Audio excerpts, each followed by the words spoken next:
Installez-vous et respirez. Ce soir, nous allons écouter le silence. Pas le silence de votre chambre. Non, un silence bien plus vaste, plus profond. Un silence qui s'étend sur des années-lumière.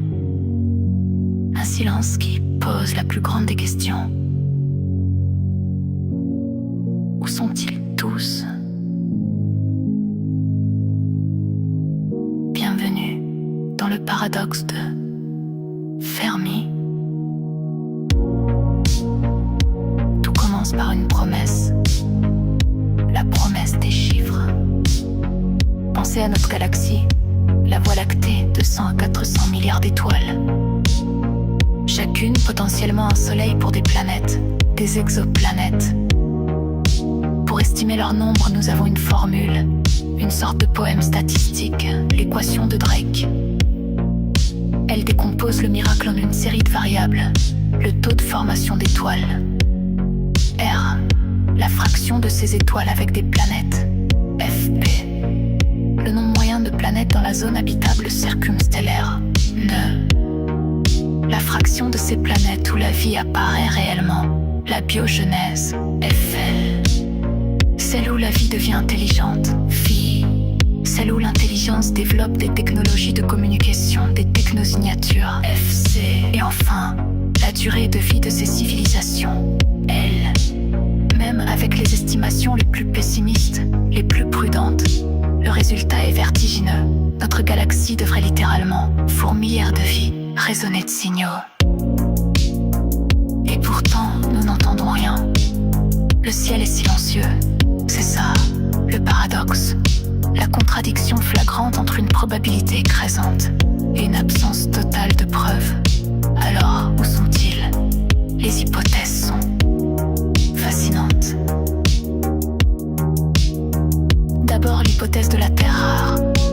Peut-être que la séquence d'événements qui a mené à nous une lune stabilisatrice, une tectonique des plaques, une position dans la zone habitable galactique est si extraordinairement improbable qu'elle ne s'est produite qu'une seule fois. Peut-être sommes-nous les premiers. Une anomalie statistique. Ensuite, les solutions sociologiques. Peut-être qu'ils sont là, mais qu'ils se cachent. C'est l'hypothèse du zoo. Ils nous observent sans interférer, respectant une sorte de directive première galactique. Ou peut-être que les civilisations avancées, pour des raisons d'efficacité thermodynamique, entrent en estivation, une sorte d'hibernation cosmique, attendant que l'univers refroidisse.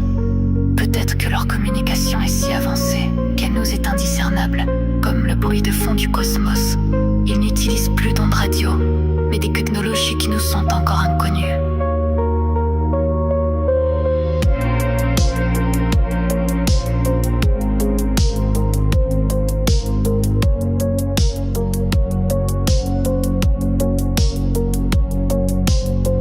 Et puis, il y a l'hypothèse la plus troublante, celle du grand filtre.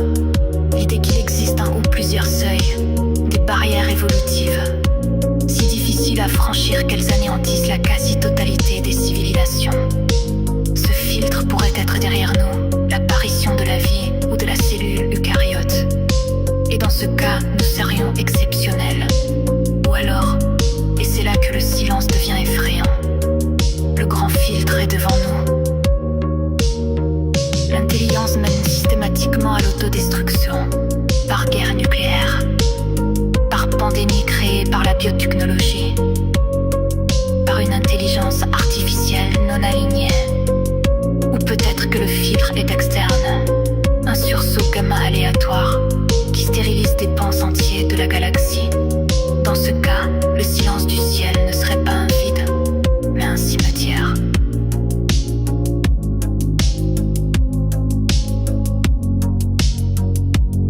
Mais tout ceci ne sont que des hypothèses, des murmures dans le noir. Le paradoxe de Fermi nous enseigne surtout l'humilité.